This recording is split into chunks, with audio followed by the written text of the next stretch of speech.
म भीमप्रसाद तिमल सिन्हा। म हेटौँडा उपमहानगरपालिकामा महाशाखा प्रमुखको रूपमा कार्यरत छु र विशेष गरी छवि सरले आज भाइ बहिनीहरूसँग यो स्थानीय कार्यपालिकाको विषयमा यसको गठन, यसको संरचना, यसको काम कर्तव्य अधिकार, यसको क्षेत्रको विषयमा केही कुराकानी गर्नु पर्यो, सेयरिङ गर्नु पर्यो भन्ने किसिमको जुन किसिमको अनुरोध गर्नुभयो, यो अवसरका निमित्त म सर्वप्रति आभार व्यक्त गर्न पनि चाहन्छु। विशेष गरी हामीले बुझ्नुपर्ने कुरा के छ भने नेपालको संविधान 2072ले नेपाललाई एउटा शासकीय जुन संरचना थियो त्यो संरचनामा ठुलो फेरबदल ल्यायो र हामी 3 तहको संघीय संरचना अनुसार चाहिँ 3 तहको सरकारको अभ्यास गरिरहेका छौँ 2072को संविधान अनुसार। र हामी अहिले हामी स्थानीय कार्यपालिकाको कुराहरू गर्दाखेरि स्थानीय तह पनि एक 3 तहको सरकार मध्येको एउटा सरकार हो। सरकार भन्ने बित्तिकै हामीले के बुझ्नुपर्छ भनेपछि जो चाहिँ लोकतन्त्रमा अथवा लोकतान्त्रिक शासन व्यवस्थामा जनताबाट निर्वाचित भएको हुनु पर्यो र जोसँग चाहिँ अधिकार र जिम्मेवारी, जनताप्रतिको अधिकार, जनताप्रतिको जिम्मेवारी र त्यो जिम्मेवारी सम्पादन गर्न अधिकार प्राप्त भएको निकाय भन्ने बुझ्नु पर्यो। र सँगसँगै त्यो अधिकार पनि व्यवस्थापकीय अधिकारका कुरा हुन्छन्, कार्यकारिणी अधिकारका कुराहरू हुन्छन्, त्यसैगरी कानुन बनाउने अधिकार, विभिन्न किसिमका निर्णय गर्ने अधिकार, विकाससँग सम्बन्धित अधिकारहरू, कर उठाउने अधिकारका कुराहरू, यी कुराहरू चाहिँ अन्तर्निहित भएको कारणले गर्दाखेरि हामी स्थानीय तहलाई स्थानीय सरकार भनेर भन्छौँ। जुन विशेष गरी नेपालको संविधान 2072को अनुसूचीमा स्थानीय तहको एकल अधिकार क्षेत्र भन्न पनि केही क्षेत्रहरू 15वटा क्षेत्रहरू त्यहाँ परिभाषित गरिएको छ र त्यसैगरी साझा अधिकारको सूची भन्न चाहिँ सङ्घ, प्रदेश र स्थानीय तहको चाहिँ के हो त जिम्मेवारी हो, के कार्यक्षेत्र हो भन्ने किसिमको चाहिँ उल्लेख भएको छ। त्यो तोकिएको कार्यक्षेत्रभित्र, कार्यसूचीभित्र रहेर चाहिँ स्थानीय तहको कार्यक्षेत्र निर्धारण गरिएको छ र त्यो क्षेत्रभित्र स्थानीय तहले चाहिँ आफ्नो कानुन आफै बनाउन सक्छ र त्यसैगरी कानुन आफै कार्यान्वयन गर्न सक्छ, त्यसैगरी नियमन गर्ने, त्यसलाई चाहिँ त्यो हिसाबले नियमन गर्न सक्ने व्यवस्थाहरू पनि छ। कानुनले तोके बमोजिमको करहरू उठाउने, आफ्नो राजस्व अभिवृद्धि गर्ने र आफ्नो क्षेत्रको विकास कसरी अगाडि बढाउने भन्ने विषयमा आफै निर्णय गर्ने, विशेष गरी केन्द्र सरकार, प्रदेश सरकारको बिना हस्तक्षेप, किनभने छुट्टै स्वायत्त हैसियत भएको सरकार भएको कारणले गर्दाखेरि त्यस्तो किसिमको कुनै हस्तक्षेप, कुनै नियन्त्रण, कुनै निर्देशन भन्ने हुँदैन। तर कतिपय अवस्थामा चाहिँ स्थानीय तहहरूमा स्वेच्छाचारिता बढ्दै गयो र विशेष गरी राष्ट्रिय अखण्डता, अस्मिता जस्ता गम्भीर विषयमा अब चाहिँ स्थानीय तहबाट चाहिँ एउटा चाहिँ त्यो खालको समस्याहरू आउन थाल्यो भने त्यस्तो अवस्थामा चाहिँ हस्तक्षेप गर्न सक्ने विशेष व्यवस्था चाहिँ छ। तर सामान्य काम गर्ने क्रममा, विकास निर्माणको काम गर्ने क्रममा, दैनिक निर्णय गर्ने क्रममा, कानुन बनाउने क्रममा हैन, यस्ता किसिमका कुराहरूमा चाहिँ स्थानीय तह चाहिँ स्वतन्त्र हुन्छ भाइ बहिनीहरू। र अर्को अब हामीले स्थानीय तहभित्र पनि हामीलाई सरकारका सामान्यतया 3टा अङ्ग हुन्छन् भनेर हामी पढ्छौँ। कार्यपालिका, व्यवस्थापिका, न्यायपालिका भन्छौँ। अब व्यवस्थापिका भनेको चाहिँ सर्वोच्च संस्था हो। जसरी हामी सङ्घमा पनि सङ्घीय व्यवस्थापिका हुन्छ, त्यसैगरी स्थानीय तहमा पनि व्यवस्थापिकाको रूपमा हुन्छ। त्यसलाई चाहिँ हामी नगर सभा भन्छौँ नगरपालिकाको हकमा, गाउँपालिकाको हकमा गाउँ सभा भनेर भन्छौँ।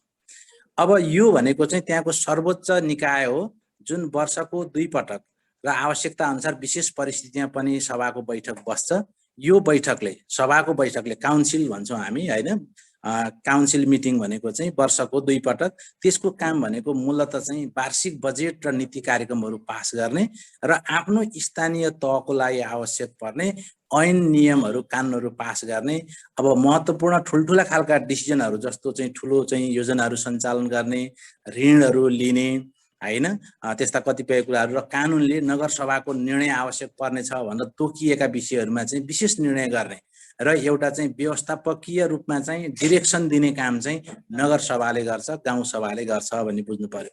अब त्यसमा को हुन्छ भनेपछि सामान्यतया त्यसको गठन हेर्ने बित्तिकै हामीले हेर्ने भने एउटा नगरसभाको कुरा म गर्छु। नगरसभा भन्ने बित्तिकै हामीले त्यसमा चाहिँ नगरभरिको मतदाताहरूले चाहिँ मत दिएर जिताएको एकजना नगर प्रमुख हुनुहुन्छ, त्यसैगरी नगरपालिकाको उपप्रमुख हुनुहुन्छ, त्यसमा नगरसभा सदस्य, त्यसैगरी प्रत्येक वडाबाट निर्वाचित हुने वडा अध्यक्ष हुनुहुन्छ र त्यसैगरी प्रत्येक वडामा 4 जना, प्रत्येक वडाबाट 4 जना सदस्यहरू हुन्छन् र हाम्रो संविधानले हाम्रो कानुनले चाहिँ के व्यवस्था गरेछ भने अब यो समानुपातिक प्रतिनिधित्वको लागि सुनिश्चित गर्नको लागि विशेष गरी समावेशीको मर्म अनुसार जुन हामी इन्क्लुजनको कन्सेप्ट अनुसार चाहिँ स्थानीय तहमा पनि त्यो हिसाबले कम्तीमा 40% महिलाहरूको सहभागितालाई सुनिश्चित गर्न खोजेको छ हामीहरू। अब त्यसमा हामीले विशेष गरी 4 जना सदस्य मध्ये पनि 1 जना महिला सदस्य र अर्को 1 जना दलित महिला सदस्य भने पछाडि कम्तीमा त्यो चाहिँ छुट्टै इलेक्सन हुन्छ उन द इन्ट्रा कम्पिटिसन दलित महिला बिचको कम्पिटिसन हरेक पार्टीले उठाएका उम्मेदवारहरूको बिचको महिलाको बिचबाट भनेपछि 2 जना महिला प्रत्येक वडामा अनिवार्य रूपमा कम्तीमा 2 जना निर्वाचित हुन्छन् भने अरु 2 जना चाहिँ अब महिला पनि हुन सक्ने भए पुरुष पनि हुन सक्ने भए भनेपछि 4 जना सदस्य र 1 जना वडा अध्यक्ष यी सबै निर्वाचित व्यक्तिहरू चाहिँ नगरसभाको सदस्यहरू हुन्छन्। यसको अतिरिक्त नगरपालिकाको हकमा 3 जना गाउँपालिकाको हकमा 2 जना चाहिँ कस्तो हुन्छ भने त्यो नगरसभाले मनोनित गर्छ।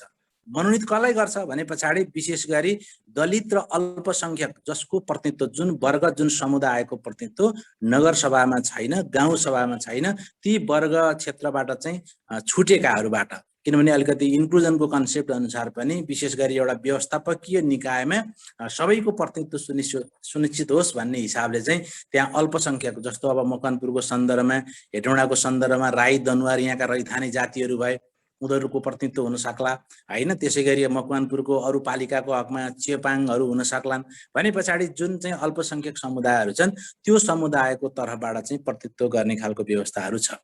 जसरी मैले अब उदाहरणको लागि मैले हेटौडा उपमहानगरपालिकाको सन्दर्भमा भन्दाखेरि अब हेटौडा उपमहानगरपालिकामा त 19 वटा वडा छ। 19 वटा वडा भइसके पछाडि अब यहाँको नगरसभाको चाहिँ कम्पोजिसन को हुन्छ भने पछाडि मेयर 1 जना उपमेयर 1 जना 2 जना हुनुभयो। त्यसपछि 19 जना वडा अध्यक्ष 19 र 2 21 जना हुनुभयो हैन।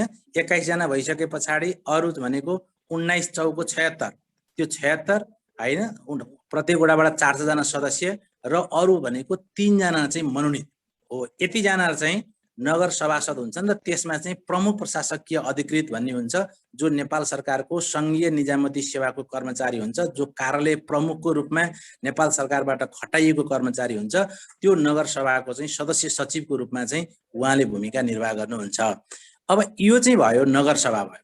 अब त्यसैगरी नगर कार्यपालिका भनेको चाहिँ जसरी संघीय कार्यपालिका भनेको चाहिँ मन्त्री परिषद भन्छ नि भाइ बहिनीहरु हो त्यस्तै किसिमको चाहिँ विभिन्न किसिमका चाहिँ जुन प्रधानमन्त्रीको अध्यक्षतामा रहेको क्याबिनेट हुन्छ मन्त्री परिषद हुन्छ विभिन्न मन्त्रीहरू त्यसमा सदस्य हुन्छन् मन्त्री परिषद भने जस्तै नगर कार्यपालिका भनेको पनि नामै त कार्यपालिका भनेको विशेष गरी नगर व्यवस्थापिकाले अथवा नगर सभाले स्वीकृत गरेको वार्षिक नीति कार्यक्रम र बजेटलाई चाहिँ इम्प्लिमेन्ट गर्ने कार्यान्वयन गर्ने काममा चाहिँ मुख्य जिम्मेवार भनेको चाहिँ नगर कार्यपालिका हुन्छ। र नगर कार्यपालिकामा को हुन्छ भनेपछि अब मैले गठनको कुराहरू गर्दाखेरि चाहिँ अब यसमा हेटौडा उपमहानगरपालिकाकै इक्जाम्पल छ। उहाँकै अध्यक्षतामा नगर कार्यपालिका हुन्छ नगर प्रमुखको अध्यक्षतामा हुन्छ।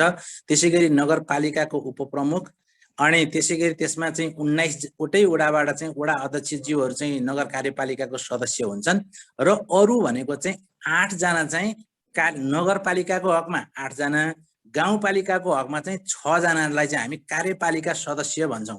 अब उहाँहरू चाहिँ कसरी आउनुहुन्छ भनेपछि पहिला हामीले चाहिँ यो निर्वाचन सम्पन्न भएको सबै परिणाम आइसकेपछि 15 दिनभित्र निर्वाचित सबै नगरसभाका सदस्यहरू एक ठाउँमा बसेर उहाँहरूले डिसिजन गर्नुहुन्छ। निर्वाचित महिला सदस्यहरू मध्येबाट 5 जनालाई उहाँले कार्यपालिकामा ल्याउनुहुन्छ। अब निर्वाचित महिला सदस्य कति जना हुन्छन् भने पछाडि हेटौडाको हकमा हेर्ने भने 19 दुना 38 जना चाहिँ कम्तीमा हुनुहुन्छ हैन। प्रत्येक वडाबाट 2 जना भन्ने बित्तिकै त 38 जना हुनु भने हो त्यो 38 जना महिला मध्येबाट कम्तीमा पनि 5 जनालाई चाहिँ नगर कार्यपालिकामा मनोनित गरिन्छ। र त्यसैगरी अगाडिको हामीले जुन 3 जना भन्यौ नि दलित र अल्पसंख्यकबाट चाहिँ मनोनित गर्ने भनेर चाहिँ त्यो पनि नगरसभाले गर्छ हैन हो। त्यो चाहिँ उहाँहरू चाहिँ नगर सभाको पनि सदस्य हुनुहुन्छ र नगर कार्यपालिकामा पनि उहाँले चाहिँ प्रतिनिधित्व गर्नुहुन्छ। यसरी हेर्दाखेरि 8 जना भनेको चाहिँ 5 जना चाहिँ निर्वाचित महिलाहरू मध्येबाट नगर सभाले निर्वाचनको नतिजा प्राप्त भएको 15 दिनभित्र 5 जना चाहिँ मनोनित गर्ने हुन्छ, त्यसैबाट चाहिँ चुन्ने हुन्छ र 3 जना भनेको चाहिँ जुन दलित अल्पसंख्यक समुदायले जो नगरसभा प्रतिनिधित्व गर्नुहुन्छ उहाँहरू 3 जना आउनुहुन्छ। यसरी हेर्दाखेरि हेटौँडा उपमहानगरपालिकाको सन्दर्भ भन्दाखेरि मेयर, उपमेयर, 19 जना वडा अध्यक्ष र 8 जनालाई चाहिँ हामी उहाँहरूलाई चाहिँ कार्यपालिकाकै सदस्य भन्छौँ। यद्यपि हामी यो सिङ्गो टिम नै कार्यपालिकाकै सदस्य हो, तर उहाँहरूलाई चाहिँ सम्बोधन गर्दाखेरि अध्यक्षज्यू, वडा अध्यक्षज्यू, वडा सदस्यज्यू, मेयरज्यू, उपमेयरज्यू भने जस्तै चाहिँ उहाँहरूलाई चाहिँ हामी कार्यपालिकाको सदस्य भन्ने उहाँहरूको चाहिँ नाम हुन्छ। यस हिसाबले 5 जना चाहिँ कुनै न कुनै वडाबाट निर्वाचित भएका महिला मध्येबाटै हुनुहुन्छ कार्यपालिकाको सदस्य भने 3 जना चाहिँ उहाँहरूको चाहिँ भूगोल त्यस्तो किसिमको निर्वाचित हुन जरुरी भएन हैन। त्यो हिसाबले अन्यत्रबाट आउने खालको अवस्थाहरू हुन्छ। यसरी हेर्दाखेरि चाहिँ उपमहानगरपालिकाको भनेको 19 8 27 2 29 जना चाहिँ राजनीतिक व्यक्तित्वहरू हुनुहुन्छ र 1 जना त्यसको पनि सदस्य सचिव भनेको चाहिँ संघीय निजामती सेवाबाट नगरपालिकामा खटाइएको यहाँको कार्यालय प्रमुख जो कर्मचारी हुनुहुन्छ, निजामती कर्मचारी हुनुहुन्छ, उहाँ चाहिँ सदस्य सचिवको भूमिकामा चाहिँ रहने खालको अवस्थाहरू छ। र सामान्यतया कानुनले के भन्छ भने नगर कार्यपालिकाको बैठक भनेको कम्तीमा महिनाको 1 पटक चाहिँ बस्नुपर्छ र आवश्यकता अनुसार बस्छ। र हेटौँडा उपमहानगरपालिकाको सन्दर्भमा कुरा गर्दाखेरि यहाँको कार्यपालिकाको बैठक भनेको चाहिँ हरेक महिनाको 2 गते र 16 गते भनेर चाहिँ नियमित बैठक बस्छ र कहिलेकाहीँ अलिकति आकस्मिक अवस्था पर्दाखेरि चाहिँ छुट्टै बैठक बस्ने कुरा रह्यो एउटा भने, कहिलेकाहीँ 2 गते 16 गते कुनै चाहिँ विशेष दिन रह्यो अथवा चाहिँ विभिन्न व्यवहारिक कारणले चाहिँ समस्या देखियो भने त्यो दिनको हकमा भोलिपल्ट पर्सिपल्ट सल्लाह अनुसार चाहिँ हुने खालको अवस्थाहरू छ। अब नगर कार्यपालिकाको काम के भनेपछि अब हामी त यो त सरकार हो, त्यसले गर्दाखेरि सरकार भनेको चाहिँ कस्तो भने सरकारले के गर्ने भन्दा पनि के नगर्ने भन्नेबाट चाहिँ हेर्नुपर्छ के। सामान्यतया गर्न नपर्ने काम भन्ने केही पनि छैन। सामान्यतया जनतासँग जोडिएका नगरवासीहरूसँग जोडिएका कामहरू चाहिँ विशेष गरी विकाससँग जोडिएको, समाज परिवर्तनसँग जोडिएको, समाजको सुधारसँग जोडिएको, रोजगारी बढाउने कुरासँग जोडिएको, उत्पादन बढाउनेसँग जोडिएको, जनताको समृद्धि, यी तमाम कुराहरू छन् हैन। स्थानीयता अनुसार यहाँका समस्या, यहाँका प्राथमिकता अनुसार कसरी आफ्नो स्थानीय तहलाई अब्बल हिसाबले अगाडि लाने, अरूभन्दा कसरी राम्रो बनाउने, विकासका हिसाबले, पूर्वाधारका हिसाबले, शैक्षिक गुणस्तरका हिसाबले, स्वास्थ्य सेवा सुविधाका हिसाबले हैन, त्यसैगरी यहाँ चाहिँ आर्थिक क्रियाकलाप बढाउने हिसाबले, औद्योगिकरणलाई प्रमोट गर्ने हिसाबले, बाटो, पुल, पुलेसा, खेल मैदान, पर्यटनको विकास गर्ने हिसाबले, रोजगारी बढाउने हिसाबले, कृषि उत्पादन, उत्पादकत्व, अर्ग्यानिक खेती लगायत यी तमाम क्षेत्रहरू छन्। संस्कृति प्रवर्धनका क्षेत्रहरू हैन, कलाकारिताका क्षेत्रहरू भने पछाडि हामीले हेर्ने भने यो भाइ बहिनीहरू स्थानीय सरकार सञ्चालन ऐन 2074 भनेको चाहिँ मार्गदर्शन ऐनको रूपमा लिन्छौँ हामी स्थानीय तहहरूको लागि। स्थानीय सरकार सञ्चालन ऐन 2074 यसमा हेर्ने हो भने स्थानीय तहको काम कर्तव्य अधिकार अथवा नगर कार्यपालिकाको चाहिँ काम कर्तव्य अधिकार हेर्ने हो भने 10 पाना, यो सानो फन्टमा लेखिएको किताबमा हेर्ने हो भने 10 पाना त यसका काम कर्तव्य अधिकारै छ हैन। अब त्यो हिसाबले चाहिँ हामीले कतै त्यो हिसाबले चाहिँ स्थानीय सरकार सञ्चालन ऐन भन्न चाहिँ अब डाउनलोड गरेर हेर्दा पनि देखिन्छ त्यहाँ धेरै काम कर्तव्य अधिकार छन्। र कतिपय काम कर्तव्य अधिकार भनेको चाहिँ कस्तो छ भने अब संविधानकै विशेष गरी अधिकारका सूचीहरूबाट चाहिँ निर्देशित भएको कारणले गर्दाखेरि चाहिँ अब कामहरूमा चाहिँ अलिकति विकेन्द्रित पनि छ, बाँडफाँड पनि छ। जस्तो हामी यहाँ स्वास्थ्य सम्बन्धी काम भन्छ। अब स्वास्थ्य सम्बन्धी काम स्थानीय तहको क्षेत्रभित्रको काम हो, एउटा महत्त्वपूर्ण काम हैन हो। अब यसको मतलब के भने संघीय सरकार र प्रदेश सरकारले चाहिँ स्वास्थ्य सम्बन्धी काम उनीहरूले पनि गर्छन् नि त। संघीय सरकारको पनि स्वास्थ्य सम्बन्धी कामहरू छ, प्रदेश सरकारको पनि स्वास्थ्य सम्बन्धी काम छ भनेपछि स्वास्थ्य भनेको चाहिँ के हो, साझा अधिकारको सूचीभित्रको काम हो। अब त्यो मध्ये चाहिँ स्वास्थ्य मध्येको काम पनि संघीय सरकारले के गर्ने हैन, त्यसैगरी प्रदेश सरकारले के गर्ने अनि स्थानीय तहको सरकारले के गर्ने भन्ने किसिमका कुराहरू चाहिँ अब यो स्थानीय सरकार सञ्चालन ऐनले चाहिँ के भन्छ भने स्वास्थ्य भित्रको पनि स्थानीय तहले गर्ने काम चाहिँ के हो भनेर चाहिँ यसमा डिटेलिङ गरेको छ। अब यसमा हेर्ने भने स्वास्थ्यसँग सम्बन्धित कामहरू मात्रै 17 वटा कामहरू छन् स्थानीय तह। जस्तो इक्जाम्पल मैले भने स्वास्थ्यसँग सम्बन्धित कामहरू भनेपछि विशेष गरी जति पनि क्षेत्रसँग जोडिएका काम छन्, चाहे त्यो शिक्षा, स्वास्थ्य, खानेपानी, सरसफाइ, होइन, यो पर्यटन, धर्म, संस्कृति, कृषि, पशुपालन जति पनि छन्, त्यो भनेको हामीले के बुझ्नु पर्यो भने स्थानीय सरकारको क्षेत्रभित्रको काम भनेको मूलतः जनतासँग प्रत्यक्ष जोडिएको कामहरू हुन्छ के, जो जनताको सबभन्दा नजिकको काम हुन्छ, तत्काल जनताको दैनिकीसँग सम्बन्धित हुन्छ, उनीहरूको जीवनयापनसँग सम्बन्धित हुन्छ, उनीहरूको प्राथमिक कुरो, प्राइमेरी कुरोहरू हुन्छ। त्यो प्राइमेरी कुरो चाहिँ सबभन्दा नजिकको सरकार भएको कारणले उसले चाहिँ एड्रेस गर्न सक्छ भन्ने मान्यता हो। किनभने लोकल गभर्नमेन्टलाई त तीका व्यक्तिहरू हुन्छन्, निर्वाचित प्रतिनिधि भनेको बाहिरको मान्छे त हुँदैन। यी नजिकै वडा अध्यक्ष पनि यी वल्लो घर पल्लो घरको हुन्छ, सदस्यहरू पनि यीका हुन्छन्, मेयर उपमेयर पनि यीका स्थानीय हुन्छन् भने पछाडि यहाँको स्थानीय परिवेशको बारेमा, जनताको जीवन स्तरको बारेमा, कुन क्षेत्र पछाडि परेको छ, कुन जाति पछाडि परेको छ, कुन ठाउँमा के पूर्वाधार चाहिएको छ, कुन ठाउँको स्वास्थ्यको अवस्था कस्तो छ, होइन, कहाँ चाहिँ शिक्षाको अवस्था कस्तो छ, कुन कुरालाई प्राथमिकता दिने, बजेटलाई कुन क्षेत्रमा चाहिँ बढी जोड दिने भन्ने किसिमको कुरा भनेको चाहिँ नजिकको भएको कारणले गर्दाखेरि यहाँकोलाई सबै जानकारी छ भन्ने मान्यता राखेर नै यो जिम्मेवारी प्राप्त भएको के। किनभने यो संघीयता विकेन्द्रीकरण भनेकै तल्लो तहमा अधिकार पनि दियो र जिम्मेवारी पनि दियो भने जनताले सुशासन पाउँछ, जनताले सही विकास पाउँछ भन्ने मान्यता हो। किनभने अधिकार पनि तल्लो तहमै दिने, स्रोत साधन बजेट पनि दिने, खर्च गर्ने अधिकार, निर्णय गर्ने अधिकार पनि दिने, कानुन बनाउने अधिकार पनि दिने र जिम्मेवारी पनि दिने। यसो गर्दाखेरि चाहिँ के भने जनताबाट निर्वाचित प्रतिनिधि स्वतः जनताप्रति उत्तरदायी हुन्छ, एकाउन्टेबल हुन्छ, रेस्पोन्सिभ हुन्छ, होइन। त्यो भइसके पछाडि उसले त्यहाँको स्थानीयताको, लोकालिटीको बारेमा नलेज पनि उसलाई बढी छ, इन्फर्मेसन पनि बढी छ, अनि उसँग चाहिँ उपलब्ध भएको लिमिटेड रिसोर्सलाई केमा प्रायोरिटी दिने भन्ने किसिमको कुरा चाहिँ उसले त्यहाँ खालको चाहिँ जजमेन्ट गर्छ। पार्टिसिपेटरी एप्रोचबाट चाहिँ योजनाको चाहिँ चयन गर्छ। जस्तो हामी प्लानिङ प्रोसेस पनि विभिन्न वडामा छलफल गर्ने, स्वास्थ्यको समस्या, शिक्षाको समस्या, खेलकुदका समस्या, युवाका समस्या, महिलाका समस्या, बालबालिकाका समस्या, पूर्वाधारको समस्या, होइन, सूचना सञ्चारको समस्या, कृषि र पशुपालनका समस्या, यी तमाम समस्याहरू के छन्, सम्भावनाहरू के छन्, व्यापक रूपमा छलफल गर्दै समग्र वडाको विकास कसरी अगाडि बढाउने, वडाको नागरिकको स्तर कसरी अगाडि बढाउने, सिङ्गो नगरपालिकाको स्तर कसरी अगाडि बढाउने, यो विषयमा चाहिँ छलफल गर्दै आफ्नो योजना आफै बनाउने, आफ्नो विकास आफै गर्ने, आफ्नो स्रोत आफै बढाउने, आफ्नो कर के गरी बढाउन सकिन्छ। कर भनेको फेरि चाहिँदो नचाहिँदो कर लगाउन पाइँदैन। कानुनले कुन कुन कर चाहिँ स्थानीय तहले उठाउन पाउने भनेर कानुनले तोकिदिएको छ। ती करहरू चाहिँ इफेक्टिभ हिसाबले विभिन्न किसिमका चाहिँ आफ्ना संयन्त्रहरू बनाएर, कर्मचारी परिचालन गरेर, करदाता शिक्षाहरू दिएर उसले सङ्कलन गर्ने। त्यसकारण हामीले के बुझ्नु पर्यो भने स्थानीय तहको अथवा नगर कार्यपालिकाको काम कर्तव्य भनेको चाहिँ मूलतः कार्यान्वयनसँग सम्बन्धित छ, इम्प्लिमेन्टेसनसँग सम्बन्धित छ, होइन। र यो कार्यकारी जिम्मेवारी भएको चाहिँ संरचना पनि हो।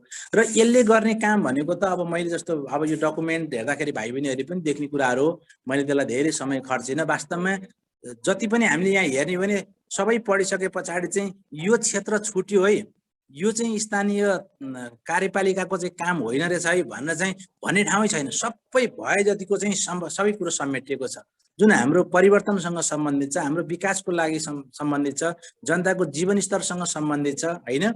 यी सरकारसँग यी विषयसँग सरकार राख्ने तमाम विषयहरू चाहिँ नगर कार्यपालिकाको चाहिँ काम कर्तव्यभित्र, नगरपालिकाको काम कर्तव्यभित्र छ।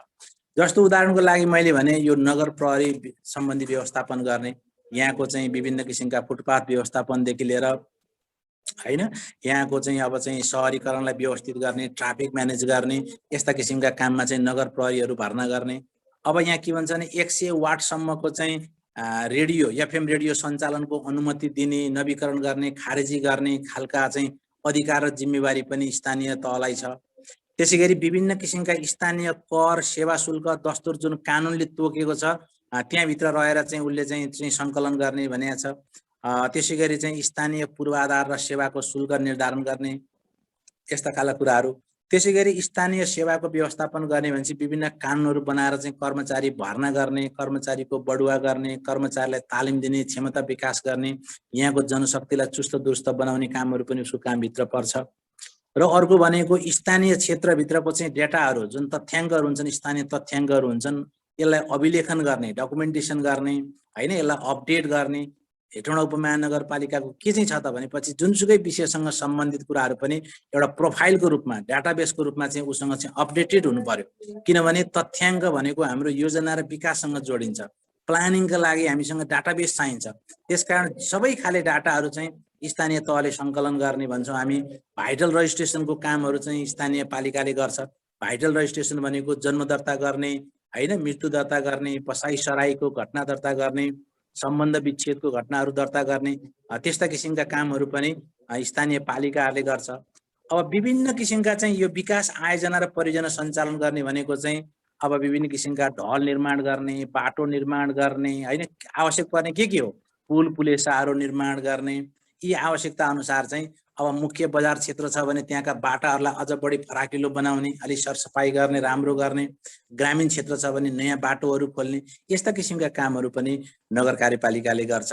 त्यसै गरी आधारभूत र माध्यमिक शिक्षासम्मको काम पनि माथि कलेज लेभलको ठुल्ठुलो माथिल्लो हायर एजुकेसनको कुराहरू गर्दैन, तर आधारभूत र विशेष गरी 8 कक्षासम्मको जुन हामी आधारभूत तह भन्छौँ र त्यसै गरी माध्यमिक तह, अब अहिलेको हामी 11-12 सम्मलाई हामी माध्यमिक शिक्षा भन्छौँ।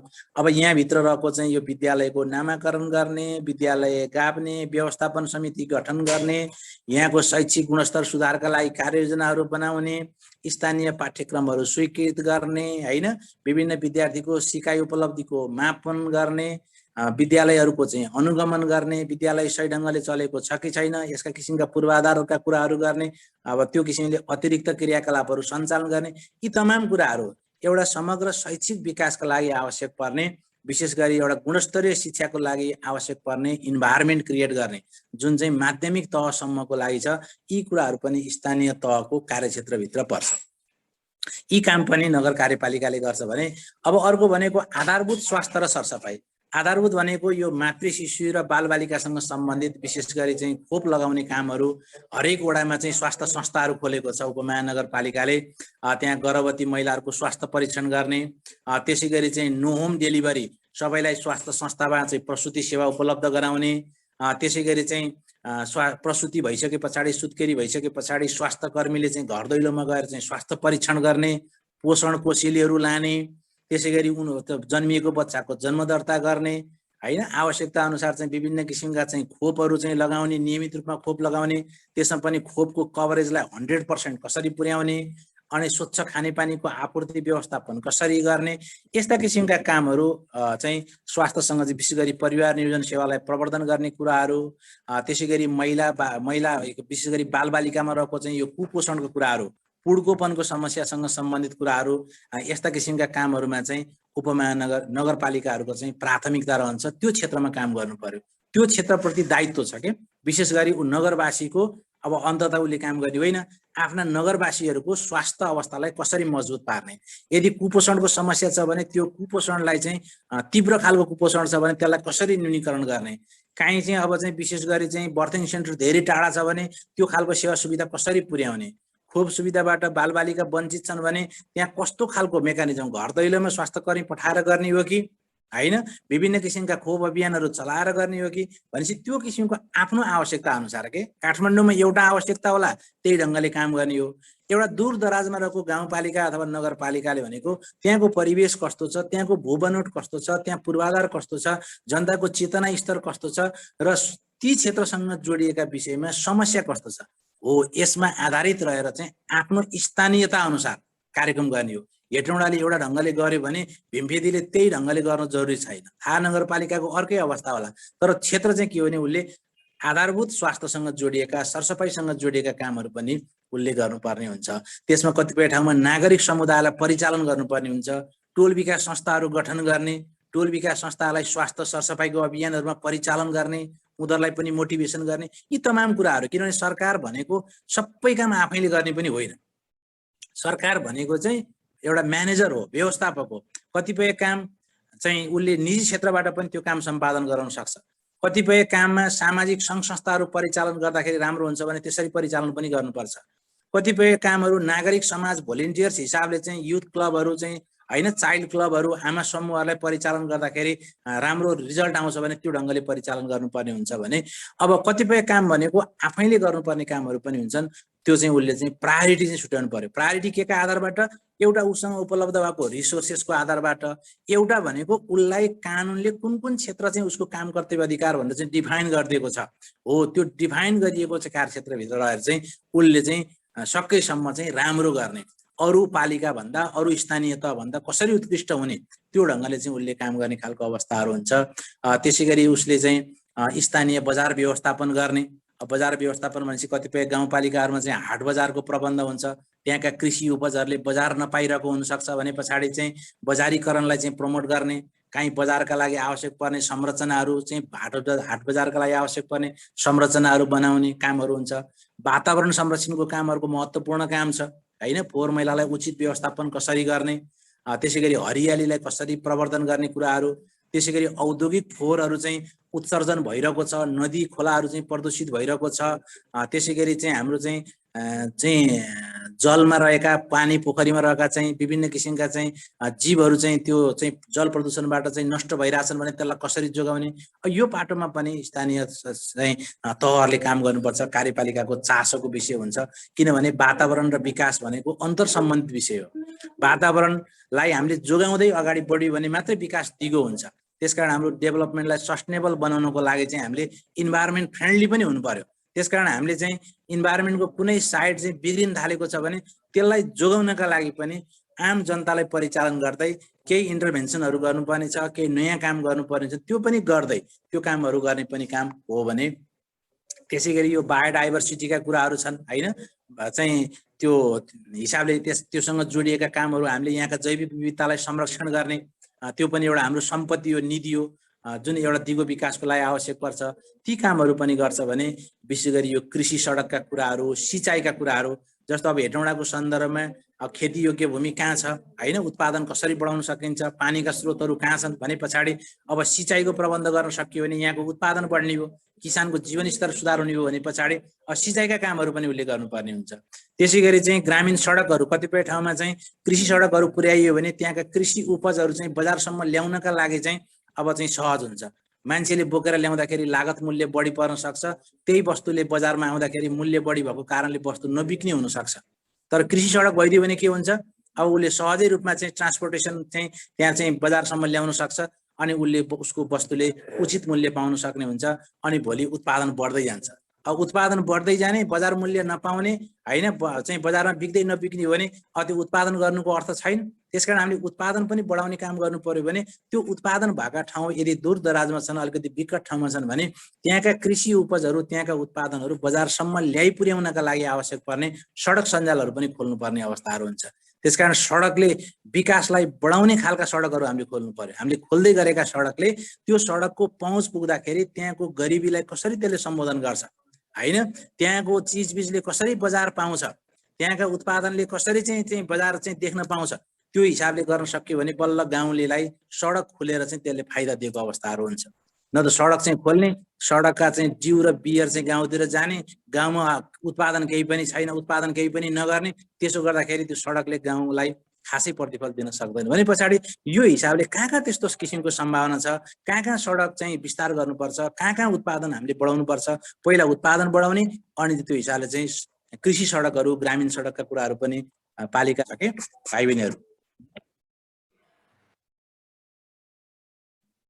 एउटा न्यायिक समिति जस्तो मैले भने विशेष गरी व्यवस्थापिका भनेको यहाँको नगरसभा कार्यपालिका भनेको नगर कार्यपालिका भयो भने अर्को न्यायिक समिति पनि हुन्छ न्यायिक समिति भनेको चाहिँ स्थानीय तहको उपप्रमुखको संयोजकत्वमा उहाँ त्यसको संयोजक हुनुहुन्छ र अरू 2 जना नगरसभाका सदस्यहरू र कम्तीमा 1 जना महिला सदस्य हुन्छन् भनेपछि 3 सदस्यीय न्यायिक समिति हुन्छ त्यो न्यायिक समितिको पनि उसले 24 वटा क्षेत्रहरूमा विशेष गरी उसलाई क्षेत्र तोकिदिएको छ कानुनले त्यो 24 वटा क्षेत्रभित्र कसैको नगरपालिका क्षेत्रभित्र चाहिँ विवाद पर्यो हैन विभिन्न गुनासोहरू रह्यो मनमुटाव भयो पल्लो घरको सानातिना झैझगडाहरू भए भने त्यस्तो किसिमको त्यहाँ 24 वटा क्षेत्र कुन क्षेत्र तोकिदिएको छ भनेको त्यो अदालतले हेर्ने मुद्दा सबै यसले हेर्ने भने होइन त्यसले तोकिदिएका क्षेत्रहरू विशेष गरी साना मसिना समुदाय तहका विवादहरू चाहिँ समयमै निरूपण हो, समयमै समाधान भयो भने त्यो विवाद झाँगिँदै मौलाउँदै त्यो सम्बन्धमा कटुतापन बढ्ने हैन, सम्बन्धमा चाहिँ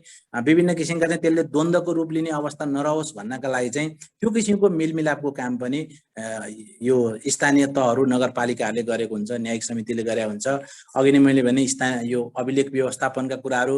अर्को मेजर काम भनेको यो कृषि तथा पशुपालनका कुराहरू, त्यसैगरी पशु स्वास्थ्यका कुराहरू, अनि सहकारीहरूलाई चाहिँ यहाँको कोअपरेटिभहरूलाई चाहिँ प्रमोट गर्ने कुराहरू पनि यसमा पर्छ भने विशेष गरी अर्को स्थानीय तहले भनेको नगरभित्र रहेको ज्येष्ठ नागरिकहरू, अपाङ्गता भएका व्यक्तिहरू, अशक्तहरूलाई पनि उनीहरूलाई आवश्यक पर्ने व्यवस्थापन गर्ने हैन, विभिन्न किसिमका चाहिँ कानुनहरू बनाएर उनीहरूलाई सहयोगहरू प्रदान गर्ने, अपाङ्गता सहायता सामग्रीहरू व्यवस्थापन गर्ने, विभिन्न असहाय गृहहरूको व्यवस्थापन गर्ने भने पछाडि त्यो खालको चाहिँ एउटा चाहिँ वेलफेयर ओरिएन्टेड कामहरू पनि उसको कर्तव्यभित्र पर्छ, त्यो काम पनि गर्छ भने अर्को भनेको एउटा मेजर काम भनेको चाहिँ बेरोजगारहरूको तथ्याङ्क सङ्कलन पनि स्थानीय तहले गर्नुपर्छ।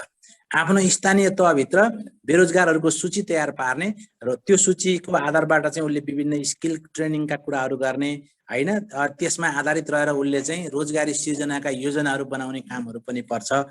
यस्ता किसिमका कामहरू यसमा पर्छन्। त्यसैगरी यो खानेपानी, साना जलविद्युत आयोजना, त्यसैगरी वैकल्पिक ऊर्जा। अब अहिले हामी चाहिँ वैकल्पिक ऊर्जाको भनेको बायोग्यासका कुराहरू गर्छौँ हैन, सोलर एनर्जीका कुराहरू गर्छौँ, यसलाई पनि प्रमोट गर्ने कुराहरू चाहिँ स्थानीय तहको कामभित्र पर्छ भने अर्को भनेको डिजास्टर म्यानेजमेन्ट, यो पनि ठुलो काम हो।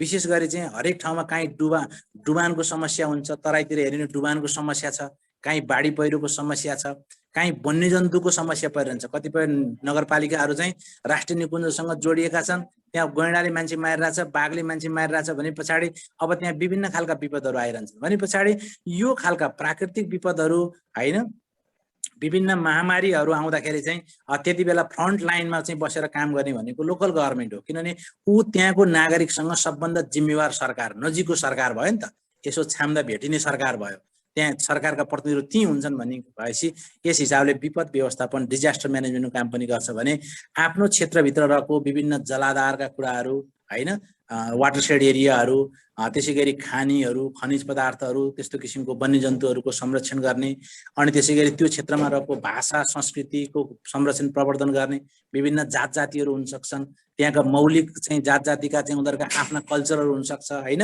वेशभूषाहरू हुनसक्छ, त्यसलाई कसरी चाहिँ संरक्षण गर्ने, जोगाउने, यस्ता किसिमका कामहरू पनि नगरपालिकाले गर्छ। यस हिसाबले हामीले समग्रमा हेर्ने हो भने नगरपालिकाले यो गरिबीलाई कम गर्ने, नागरिकको समृद्धि बढाउने, उत्पादन बढाउने, कृषि पशुपालनलाई बढाउने, सहकारीलाई प्रमोट गर्ने, स्वास्थ्य सरसफाइका कुरा गर्ने, शिक्षाको विकास गर्ने, रोजगारी सृजना गर्ने, आर्थिक क्रियाकलाप बढाउने, समग्र सुशासन भनौँ न, जनताको हित र भलाइका लागि जोडिएका आवश्यक सबै काम गर्ने, त्यो सबै काम गर्ने जिम्मेवारी स्थानीय तहको छ। त्यो सबै काम भनेको उसका स्रोत साधनको परिधिभित्र रहेर, उसको नै लिमिटेसन छ नि त हैन, समस्या यहाँ 10औं अर्बका समस्या छन्, पैसा सीमित होला, 2 अर्ब होला हेटौँडाको हकमा भनेपछि 2 अर्बले चाहिँ उसले के काम गर्ने भनेपछि उसले त्यो प्रायोरिटी पनि यहाँको चाहिँ समस्यालाई मध्यनजर गरेर विभिन्न किसिमका चाहिँ छलफल भेला गर्दै सरकारवालाहरू, त्यो क्षेत्रका विज्ञहरू, आम जनताको सहभागितामा छलफल गर्दै वडामा भेला गर्दै अनि आफ्नो प्रायोरिटी लिस्टिङ गर्दै चाहिँ यी समग्र कामहरू गर्छ। त्यसकारणले मैले के भने स्थानीय कार्यपालिकाको काम भनेको जसरी सेन्ट्रल गभर्नमेन्टको, नेपाल सरकारको, सङ्घीय सरकारको काम हो, त्यो सबै काम पनि हो, तर त्यो सबै काम भनेको उसको लिमिटेड रिसोर्सले कति भ्याउँछ र विशेष गरी पिपुलसँग प्रत्यक्ष जोडिएका कुराहरू हो, त्यस्ता किसिमका कामहरू जसले समुदायमा परिवर्तन ल्याउँछ, नगरको मुहार बदल्छ, जनताहरूले हिजो नपाएको जनताहरूले केही अवसर र सुविधा बढेको महसुस गर्छ, हिजोको भन्दा अलिकति गुणस्तरीयता बढ्छ, उनीहरूको चाहिँ हैन चाहिँ जीवनस्तरमा सुधार ल्याउँछ, रोजगारीहरू बढ्छ, कृषि उत्पादन बढ्छ, त्यहाँको सम्भावना के छ। अब चाहिँ काहीँ खेतीयोग्य जमिन छ, त्यहाँ कृषिका कुराहरूमा जोड दिनु पर्यो, काहीँ पर्यटकीय सम्भावनाहरू होला, त्यहाँ पर्यटन विकासमा त्यहाँको पालिकाले बढी लगानी गर्नु पर्यो हैन, भने पछाडि हरेक ठाउँको सम्भावना फरक छ, हरेक ठाउँको समस्या पनि फरक छ, हरेक ठाउँको जनताको चेतना स्तर फरक छ भनेपछि त्यहाँको स्थानीयता अनुसार आफ्नो रिसोर्सेसलाई प्रायोरिटी पूर्वक हिसाबले चाहिँ खर्च गर्ने, त्यसलाई इफेक्टिभ हिसाबले खर्च गर्ने, आर्थिक अनुशासन कायम राखेर खर्च गर्ने, यी कामहरू चाहिँ स्थानीय तहले गर्छ। मैले यति भने भाइ बहिनीहरूलाई त्यसकारण समग्रमा चाहिँ हामीले नगर कार्यपालिका भनेको यहाँको कार्यकारिणी चाहिँ संरचना हो। उसले चाहिँ बनेका बजेट नीति कार्यक्रमलाई फुल्ली इम्प्लिमेन्ट गर्ने कामहरू गर्छ हैन, बजेटलाई कार्यान्वयन गर्ने काम गर्छ, त्यसको अनुगमन गर्ने कामहरू गर्छ, त्यसको चाहिँ समीक्षा गर्ने काम गर्छ, अनि त्यसको समीक्षाको आधारबाट फेरि नगरसभाले अर्को वर्षको लागि बजेट नीति कार्यक्रमहरू बनाउँछ अनि फेरि त्यसलाई इम्प्लिमेन्ट गर्ने काम नगर कार्यपालिकाले गर्छ। बेला बेलामा बैठक बस्छ हैन, हरेक महिनामा 2 पटक यहाँ बैठक बस्ने भयो। त्यो बीचमा के समस्या आयो, कहाँ के योजना कसरी चलेको छ, के समस्या आयो, अब कुन कुरालाई अगाडि बढाउने भन्ने किसिमका कुराहरू त्यो बैठकले निर्णय गर्छ। यसरी चाहिँ नगर कार्यपालिकाले काम गर्छ भाइ बहिनीहरू। अब यसमा केही जिज्ञासाहरू, विशेष गरी अब अहिले मैले भनेका कुराहरूमा केही जिज्ञासा छ भने भाइ बहिनीहरूबाट चाहिँ म जिज्ञासाको अपेक्षा गर्छु। ल प्लिज।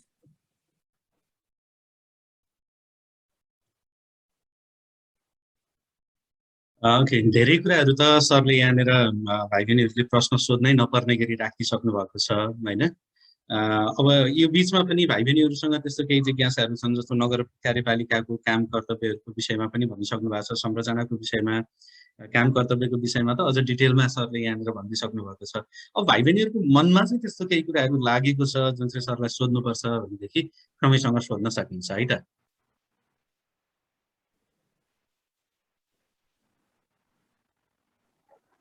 गाउँ तथा नगर कार्यपालिकामा महिलाको सहभागिता किन जरुरी छ?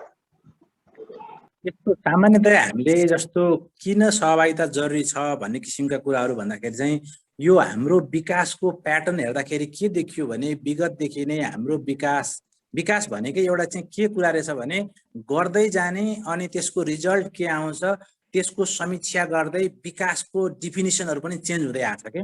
जस्तो हामीले विगतमा 50 वर्ष अगाडि विकासलाई जसरी बुझेका थियौँ आज विकासलाई फरक ढङ्गले बुझ्छौँ हामी। त्यति बेला हाम्रा 50 वर्ष अगाडि हाम्रा बाबुबाजेले यो इन्क्लुजनको कुरै सुनेका थिएन, इन्क्लुजनको पाटोलाई हामीले खासै ख्यालै गरेनौँ।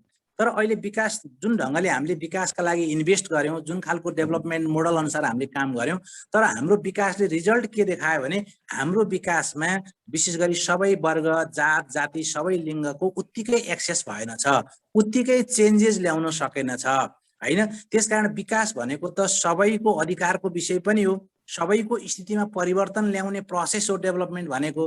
त्यस कारणले किन चाहिँ सबैमा चेन्ज ल्याउन सकेन भन्ने क्रममा दलितहरू किन पछाडि परे, जनजाति किन पछाडि परे, महिलाहरू किन पछाडि परे हैन, यी कुराहरू भइसके पछाडि अब वास्तवमा चाहिँ जसको चाहिँ समस्या छ, जसको चाहिँ सरकार सवाल छ उसैको प्रतिनिधित्व हुँदाखेरि चाहिँ उसका आवाजहरू उसले बढी बुझेको हुन्छ भन्ने किसिमको मान्यता भइसके पछाडि विशेष गरी नीति निर्णय तहमै तत्त वर्ग जुन जुन वर्ग र क्षेत्रको चाहिँ विकासमा अलिकति वञ्चितमा परियो, पाखा पारियो अथवा पाखा परे त्यही वर्गको चाहिँ प्रतिनिधित्व हुनुपर्छ भन्ने किसिमको चाहिँ बुझाइ विकासमा आयो। त्यसपछि हामी यो इन्क्लुसिभ डेभलपमेन्टका कुराहरू आइसके पछाडि अहिले हामीले हेर्ने भने दलितको प्रतिनिधित्वलाई हामी हेर्छौँ, महिलाको प्रतिनिधित्वलाई हेर्छौँ हैन, सबैको प्रतिनिधित्वलाई हामीले ग्रहण गरेका छौँ नि। त्यो किनभने चाहिँ हाम्रो डेभलपमेन्टमा चाहिँ सबैको चाहिँ समान खालको चाहिँ त्यहाँ चाहिँ स्थितिमा परिवर्तन आउन नसकेको कारणले गर्दाखेरि चाहिँ यो विकासको बुझाइप्रतिको परिभाषा डिफिनिसन चेन्ज भयो। त्यसकारण अहिले हामी चाहिँ हिजो विकास महिलालाई यति गरिदिने, दलितलाई यति गरिदिने, जनजातिलाई यति दिने चाहिँ विकास एउटा निगाहको विषयमा थियो। एउटा त्यसलाई हामी के भन्छौँ भने सप्लाई ड्राइभन एप्रोच भन्छौँ। त्यो यो आवश्यक रहेछ, ल तिमीलाई हालिदिएको छ, महिलाहरू पछाडि परे लाउ महिला, दलितहरू पछाडि परे ल दलितलाई यो दिएको छ, होइन। अब त्यो के चाहियो भन्ने कुरा पनि उहाँहरू नै पुग्नु पर्यो कि महिलाको इस्यु के हो, महिलाको प्राथमिक समस्या के हो त्यो पोलिसी लेभलमै महिलाहरू पुग्नुपर्छ। दलितको चाहिँ सबभन्दा खड्किएको समस्या के हो, किनभने डेभलपमेन्ट भनेको कसैको निगाहको विषय होइन, कसैले दिने कसैले पाउने विषय होइन, यो सबैको अधिकारको विषय हो। सबै नागरिक लोकतन्त्रमा बराबर हुन्छ। त्यसकारण कस्तो विकास गर्ने भन्ने कुरा त जनताले भन्न पाउनु पर्यो। महिलालाई कस्तो विकास चाहिएको छ भने महिलाले भन्न पाउनुपर्छ भन्ने किसिमको यो राइट बेस एप्रोचबाट विशेष गरी यो इन्क्लुजनका कुराहरू अगाडि आए र नेपालको संविधान यस्तो आदर्श संविधान बन्यो। संसारमै एउटा उत्कृष्ट संविधान यो इन्क्लुजनका हिसाबले 40% न्यूनतम लोकल गभर्नमेन्टमा पार्टिसिपेसन सुनिश्चित भएको संविधान सम्भवतः संसारमा यो उत्कृष्ट संविधान पनि हो। बिरलै यस्ता संविधानहरू हुन्छन् यो कानुनले नै सुनिश्चित गरेको छ। कम्तीमा 40% हुन्छ।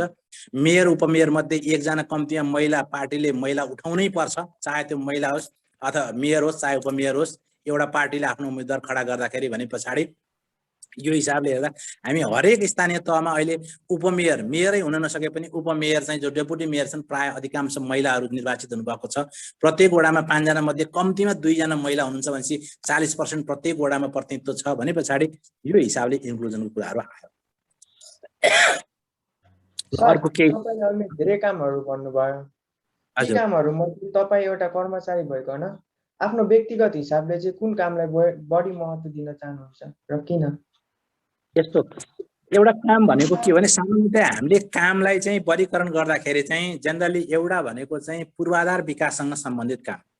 किनभने नेपाल अब अहिले हामी पूर्वाधारका हिसाबले धेरै पछाडि छौँ। पूर्वाधार भन्ने बित्तिकै अलि महँगो पनि हुन्छ र त्यसले पूर्वाधारको अभावमा चाहिँ हाम्रा धेरै कुराहरू पनि अवरुद्ध भएका हुन्छन्।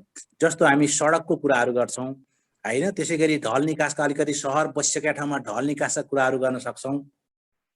त्यसैगरी काहीँ तटबन्धनका कुराहरू हुन्छन् भने पछाडि एउटा भनेको चाहिँ हामीले प्रायोरिटी दिने भनेकै डेभलपमेन्टमा चाहिँ विशेष गरी हामी जस्ता गरिब मुलुकमा चाहिँ यो पूर्वाधार विकाससँग सम्बन्धित पूर्वाधार भनेको इन्फ्रास्ट्रक्चर हुन्छ। त्यसमा चाहिँ अब चाहिँ सडकका कुरा पर्छन्, विद्युतीकरण हैन, विद्युतका कुराहरू पर्छन्, सिँचाइका कुराहरू जुन निर्माण गरिन्छ, संरचना बन्छ त्यसलाई हामी चाहिँ पूर्वाधार भन्छौँ।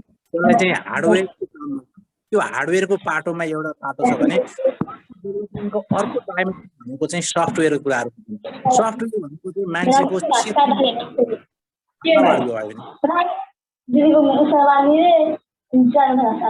Elisha, please mute it. Please, Elisha, mute it.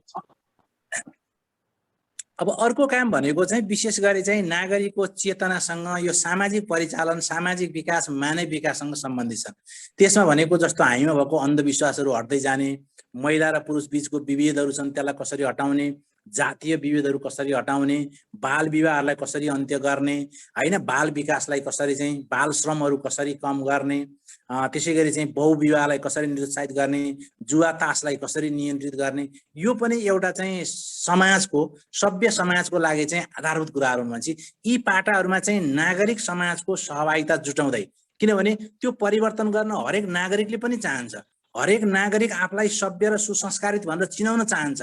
कोही पनि मान्छे म चाहिँ एउटा चाहिँ गए गुज्रेको ठाउँको हैन, मेरो ठाउँमा बाल विवाह पनि ज्यादा छ, बहुविवाह पनि छ, जाँड खान्छन्, झगडा गर्छन्, हिंसा, महिला हिंसा पनि चाहिँ भाइलेन्स पनि अत्याधिक छ हैन, त्यस्तो किसिमको चाहिँ अवस्थाबाट कोही पनि चिनाउन चाहदैन नि त।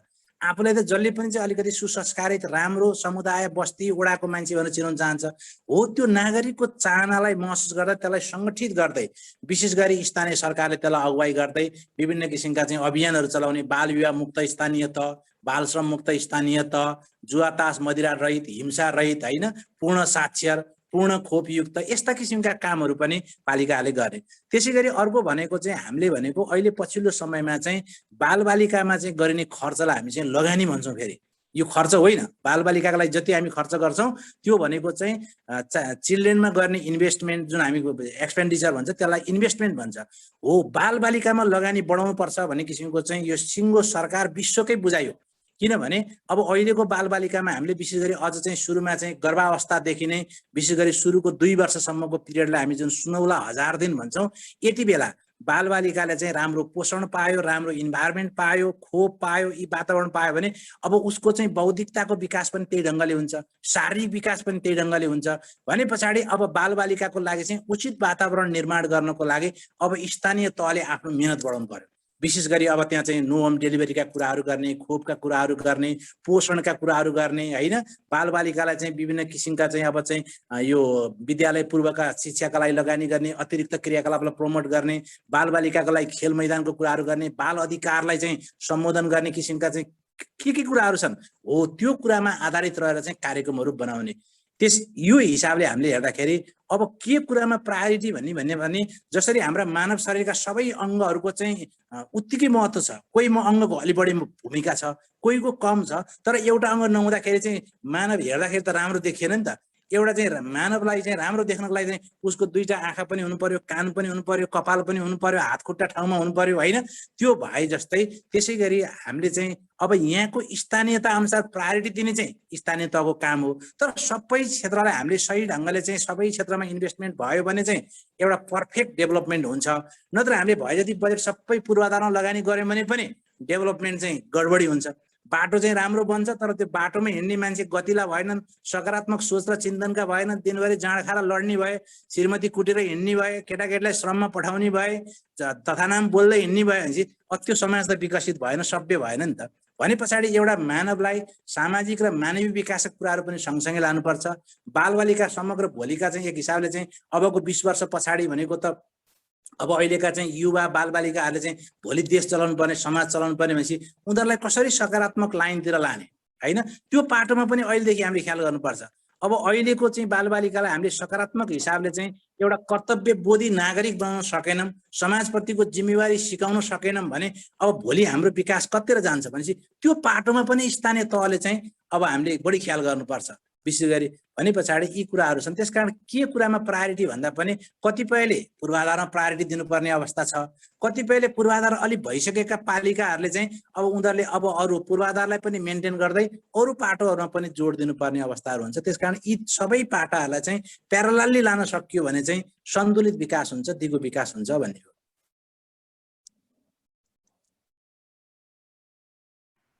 भाइ बहिनीहरू अरू केही छ भने ल भन्नु त।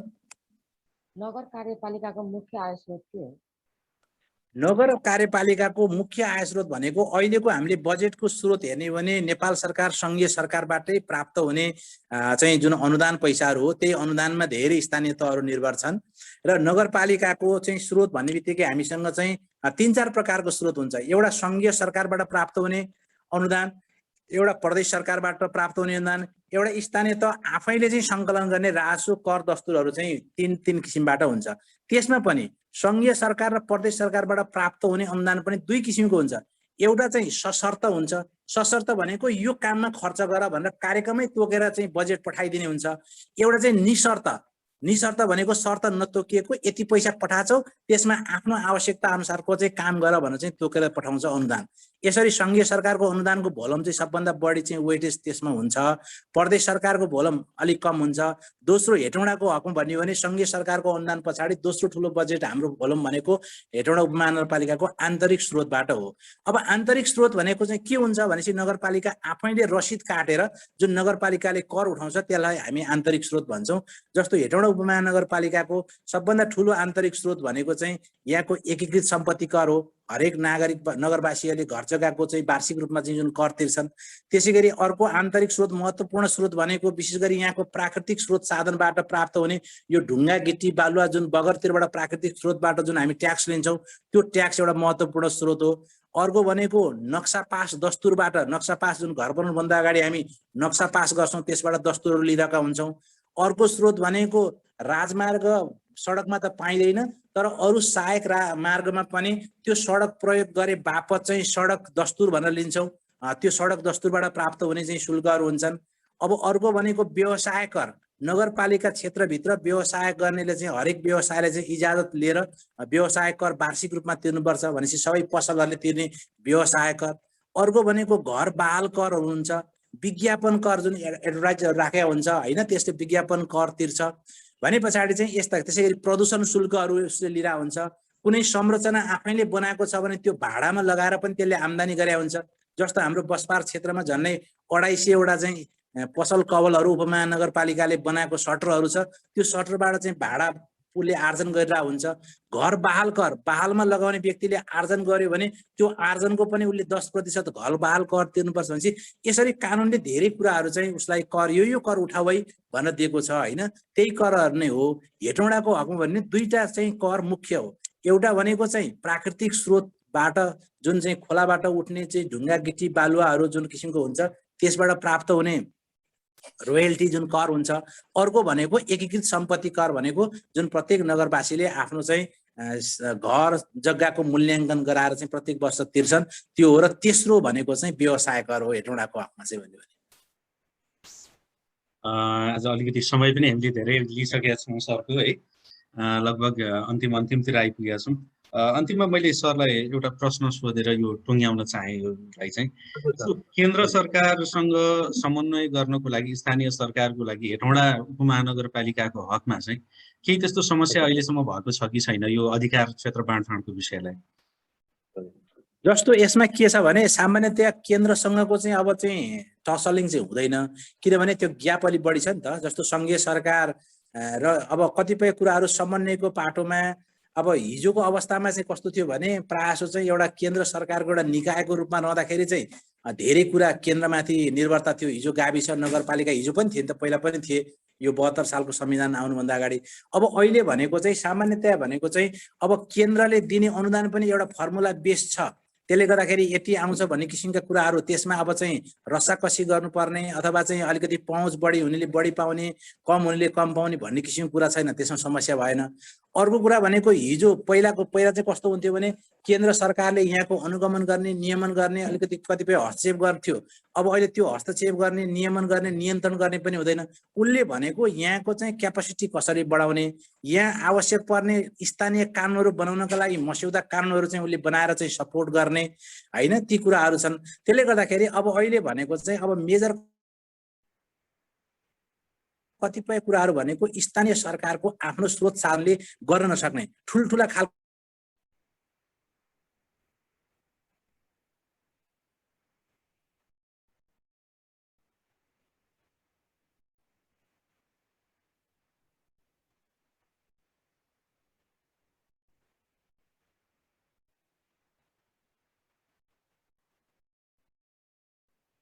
सरको नेटवर्कमा केही प्रब्लम भयो जस्तो छ है।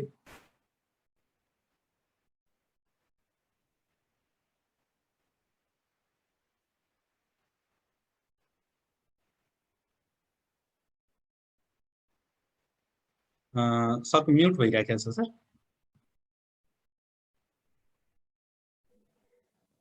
या फोन रिङ भएर त्यो म्युट भएछ क्या। त्यसले गर्दाखेरि अब अहिले वास्तवमा सङ्घीय सरकारसँगको समन्वय भनेको एक त समन्वय खासै अब उही जिल्ला समन्वय समितिसँग समन्वय हुन्छन्।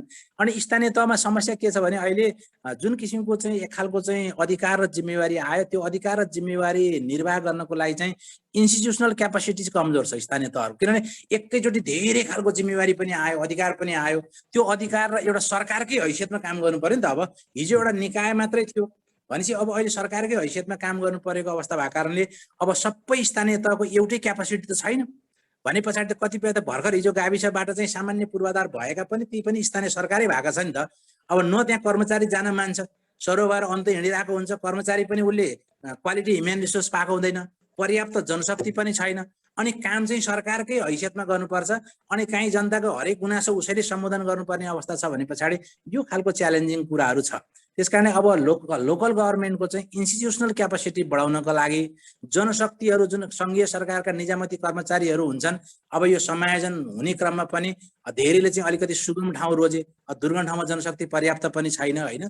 त्यस्ता पाटाहरूमा चाहिँ अब अलिकति स्थानीय तहलाई वर्गीकरण गरेर अलिकति इन्स्टिट्युसनल क्यापासिटीका हिसाबले कमजोर भएका स्थानीय तहहरूको चाहिँ एउटा चाहिँ प्लान्ड वेमा डेभलपमेन्ट कसरी लाने त्यो खालको कुरामा चाहिँ गाइड गर्नुपर्ने अवस्थाहरू चाहिँ छ। अब यो सबै स्थानीय तहलाई आवश्यक नपर्ला, त्यसले गर्दाखेरि समन्वयमा त्यस्तो समस्या छैन सर। सर, यो छोटो समयको सूचनाको बावजुद पनि यति धेरै जानकारीहरू गराइदिनु भयो भाइ बहिनीहरूलाई, त्यसको लागि मकवानपुर बाल विद्या सदनको तर्फबाट यहाँलाई र हेटौँडा उपमहानगरपालिकाको सिङ्गो परिवारलाई पनि हामी विशेष धन्यवाद दिन चाहन्छौँ। हस्, धन्यवाद सर। विशेष गरी अब हेटौँडा उपमहानगरपालिकालाई अलिकति उदाहरण बनाएर चाहिँ समग्र चाहिँ स्थानीय तहहरूको कार्यपालिकाहरूको चाहिँ काम कर्तव्य यसका गठन को विषयमा चाहिँ जुन भाइ बहिनीहरूसँग सेयरिङ गर्ने जुन अवसर प्रदान गर्नुभयो यसको निमित्त म पनि धन्यवाद दिन चाहन्छु, आभार व्यक्त गर्न चाहन्छु। र सबै भाइ बहिनीहरूलाई चाहिँ विशेष गरी चाहिँ अब अहिलेको जटिल अवस्थालाई मध्यनजर गर्दै विशेष गरी चाहिँ मुख्य काम भनेकै आफ्नो अध्ययन हो र वैकल्पिक विधिका माध्यमबाट जुन हामी अध्ययनमा सहभागी छौँ यसमा उत्साहजनक हिसाबले सहभागी हुनको निमित्त म भाइ बहिनीहरूलाई चाहिँ अनुरोध पनि गर्न चाहन्छु। हस् सर, हामी फेरि पनि यस्तै अवसरहरूमा जोडिँदै जान्छौँ सर। हस्, थ्याङ्क यू सर, धन्यवाद। हुन्छ, हस्, नमस्ते, हस्।